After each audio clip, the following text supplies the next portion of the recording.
Palworld is an unimaginative but very fun game that's been embroiled in social media controversy since it first went viral. And like any good YouTuber, I have opinions.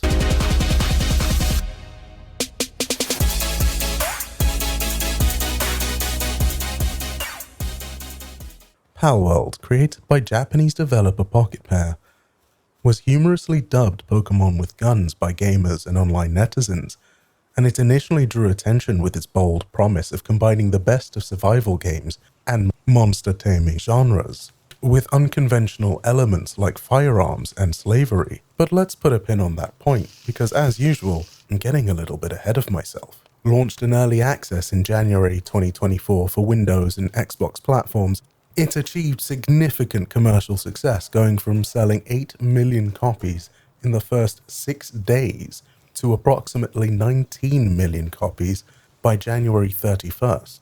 And by the making of this video, it had also become the second highest game on Steam in terms of all-time peak player count, surpassing 1.85 million players, and has been marked by its position as the #1 most played and top-selling game globally on Steam during the period of its release. This highlights Palworld's widespread popularity and commercial success beyond simple virality by emphasizing its popularity amongst players seeking a survival crafting game with elements reminiscent of other monster taming games, including Pokemon.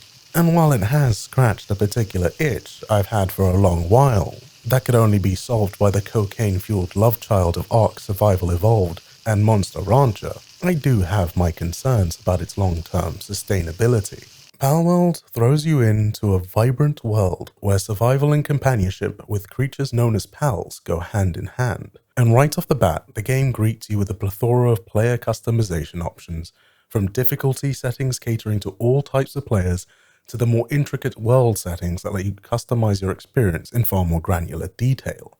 It caters to a broad spectrum of players by offering 4 difficulty modes ranging from casual for beginners to hard for survival game veterans. And the depth of those customization settings is fairly impressive, allowing meticulous control over game mechanics, which definitely indicates the developer's commitment to providing a personalized experience to each player. It then falls over quite a bit when it introduces the player to character creation. Character creation in Palworld is a journey of highs and lows, and by that I mean mostly low. The game offers a progressive approach with near gender neutral body types 1 and 2 because Pocket Pair mistakenly think the entire Western audience is obsessed with gender-based ideologies. The customization depth is somewhat lacking.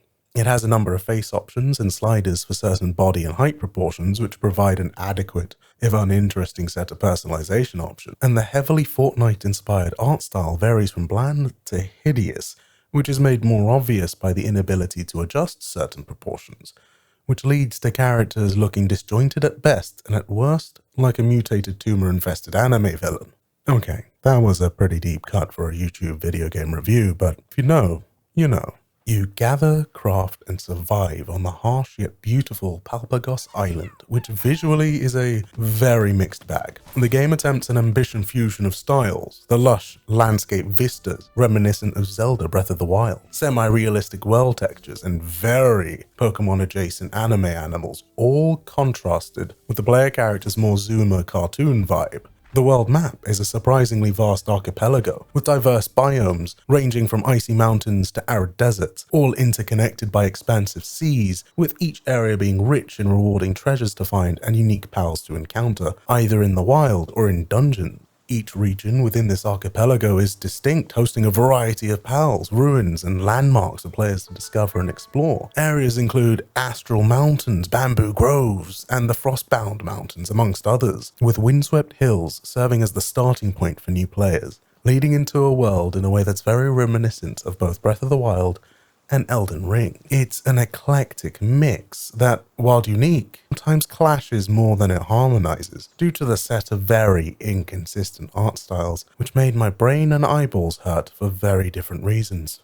Despite this, the game's vast landscapes and draw distances are nothing short of impressive, offering stunning vistas and a palpable sense of adventure which is supported by cleverly placed and generous rewards for players willing to explore the highest of highs to the lowest of lows. In all honesty, and despite its heavily inconsistent visual styles, it's not an ugly game, and it just further highlights the sheer laziness and disrespect customers have felt coming from developers like Game Freak and the HD N64 textures used in Pokemon Scarlet and Violet, or Bethesda's most recent loading screen simulator set in space.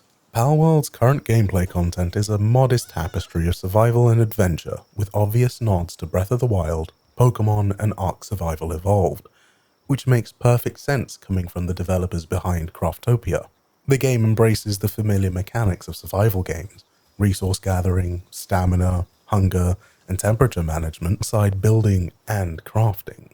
The survival mechanics are fairly serviceable and reasonably well thought out, but are far lighter and less anxiety-inducing than more hardcore games in the survival genre, like the previously mentioned Ark Survival Evolved, which Palworld parallels quite a bit.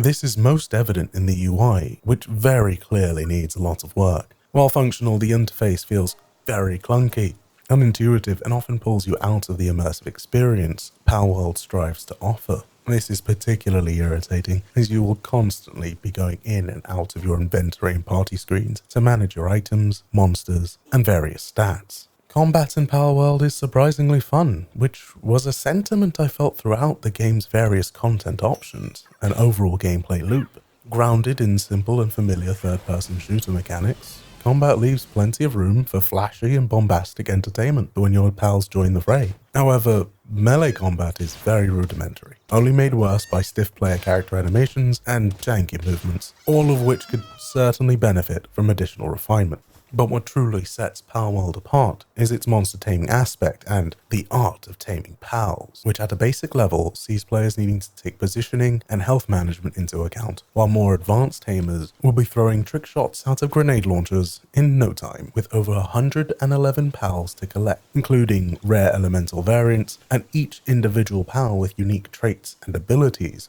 The game has a surprising layer of depth and strategy to team building and pal breeding.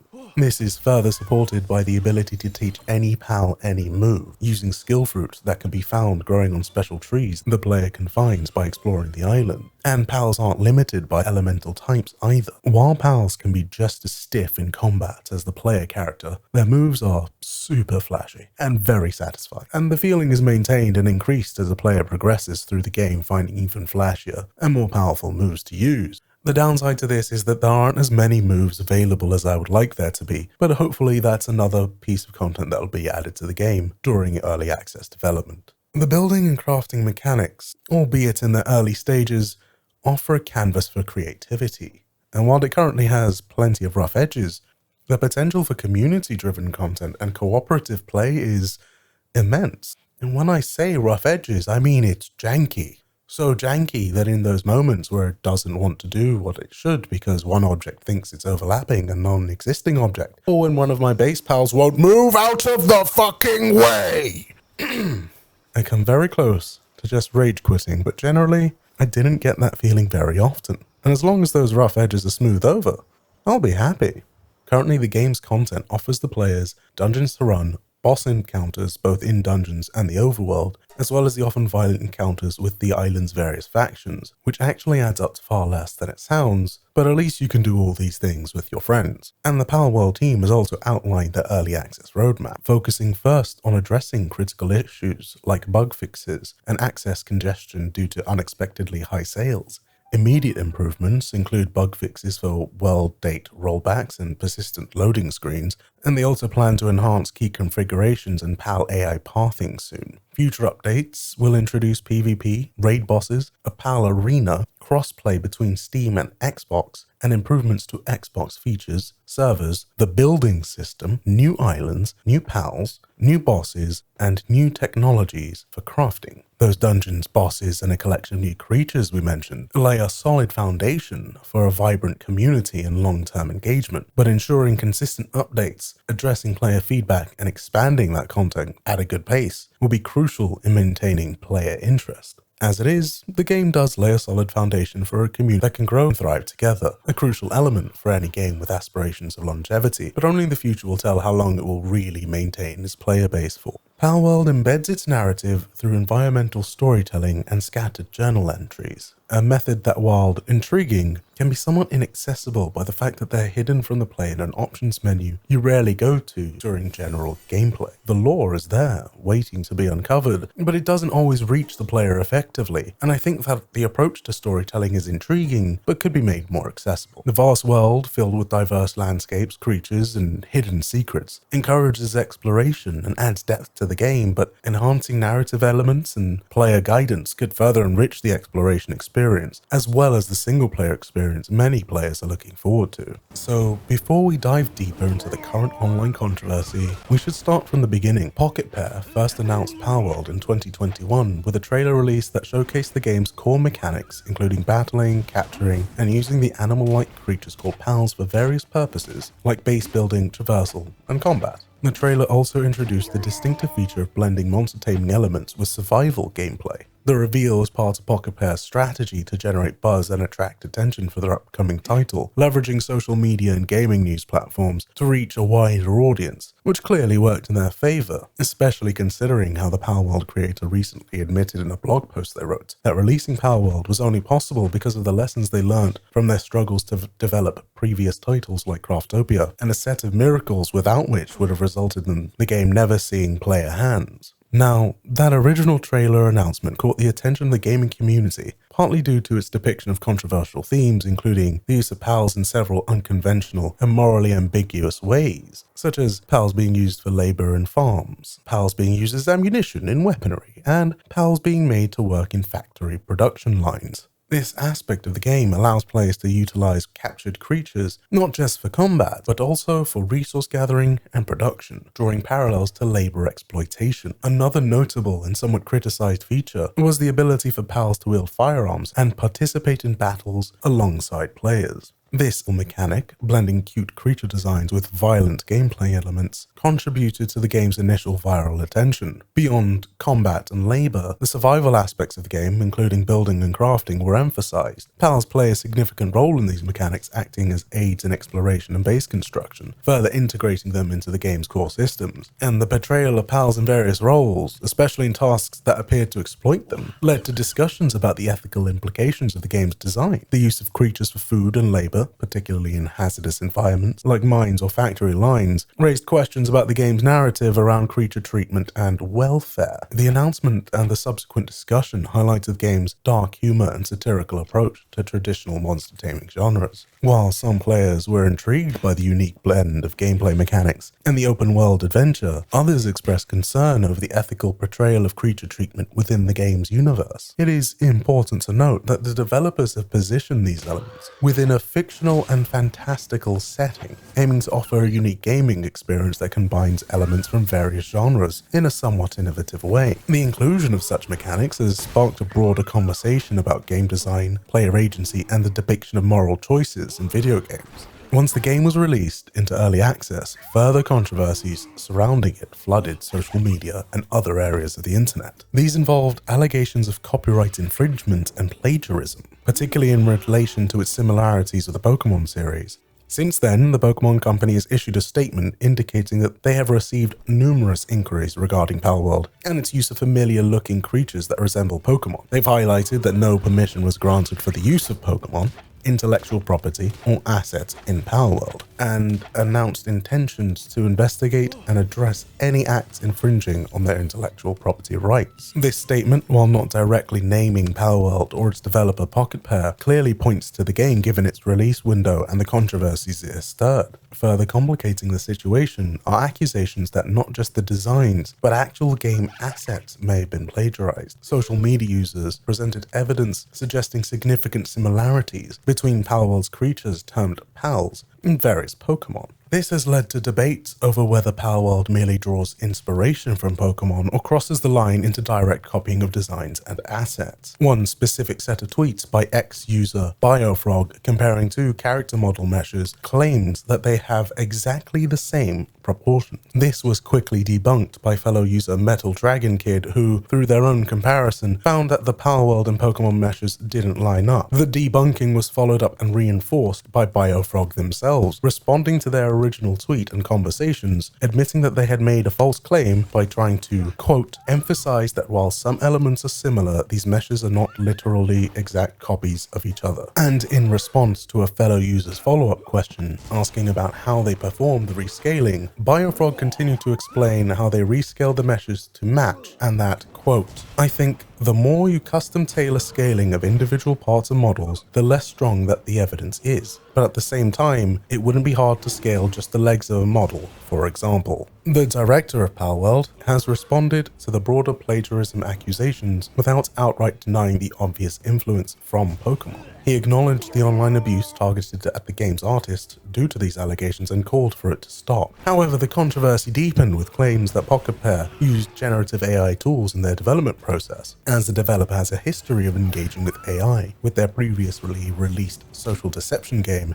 AI Art Impersonator, raising questions about the origins of Palworld's characters' designs. This aspect has added another layer of complexity to the plagiarism accusations, as it hints at the potential use of AI to create content closely mirroring existing copyrighted material, thereby bypassing traditional copyright issues. Despite these controversies, Palworld has received very positive reviews on Steam, indicating that the game's reception among players may not be significantly impacted by these allegations at all. However, the legal and ethical implications of these controversies remain a topic of intense discussion within the gaming community, and may have broader implications for the use of AI in game development and the protection of intellectual property in the digital age. There hasn't been an official confirmation or debunking of all the plagiarism claims related to Palworld, and as of yet, no real smoking gun has been found. So for now, discussions have been largely based on public observations and comparisons made by users on social media,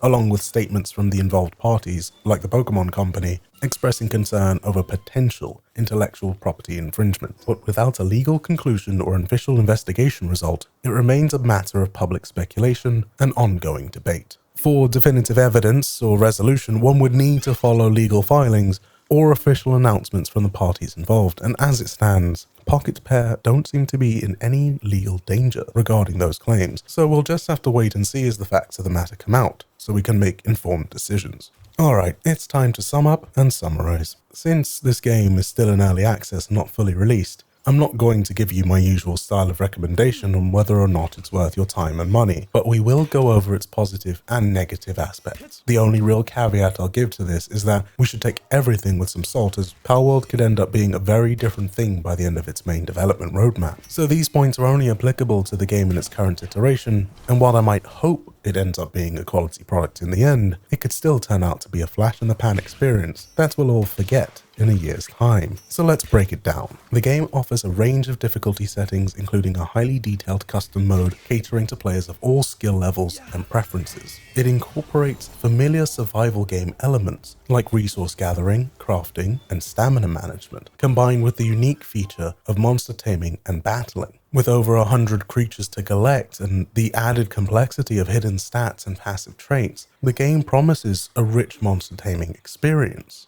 The game world is vast, encouraging exploration with its visually stunning landscapes, secret dungeons, and rare items, making the exploration both fun and rewarding. The game offers a fairly wide array of content, including timed dungeons, overworld bosses, and cooperative play elements, ensuring that the players have plenty to engage with beyond the initial gameplay loop. Despite being in early stages, the building aspect allows for creativity and personalization, enhancing the player's sense of ownership in the game world. The game's draw distance adds to the immersion, offering beautiful vistas and a sense of real scale to the player's adventure. The customization options, while adequate, lack depth and diversity. Ironic, I know. The inability to adjust certain body proportions can lead to characters looking highly out of proportion and highly unattractive. The mix of semi-realistic textures, anime-style creatures, and cartoony player characters creates a visually disjointed experience, which definitely affects immersion. The UI's lack of clarity and underworked design can make the game less intuitive and really detract from the overall gameplay experience, especially with so much time spent in your inventory. Melee combat is basic and unsatisfactory. Improving combat fluidity and sprucing up some of those animations would definitely go a long way for this, especially since melee combat isn't really a core mechanic. The building aspect, while offering creative freedom, is janky and in need of serious refinement to provide a smoother and more enjoyable experience. As it is far too frustrating and far too annoying. The story, told through journal entries and environmental cues, could be made more accessible and integrated into the game, enhancing the narrative's impact on the player. Palworld presents a unique blend of survival and monster-taming genres, with notable strength in its potential gameplay variety, potential for narrative world-building, its monster-taming mechanics, and potential for community-driven content and engagement. However, areas like character customization, visual cohesion, UI design, and combat mechanics require a lot of attention and refinement. Addressing these aspects could significantly elevate the overall player experience and the game's overall reception on its full release, and we can only hope that Pocket Pair do so. And if the current developer roadmap is to believe, we should be seeing a much bigger and much better game by the time it leaves early access. I really enjoy seeing you all share your thoughts in the comments and responding to them when I have a chance, so do me a favor and keep pressing the thumbs and telling me what parts of my videos are better than the others. It really does help me get better at making these, and I really appreciate all the constructive feedback you can share, so keep it coming. And as always, my people, take care of yourselves.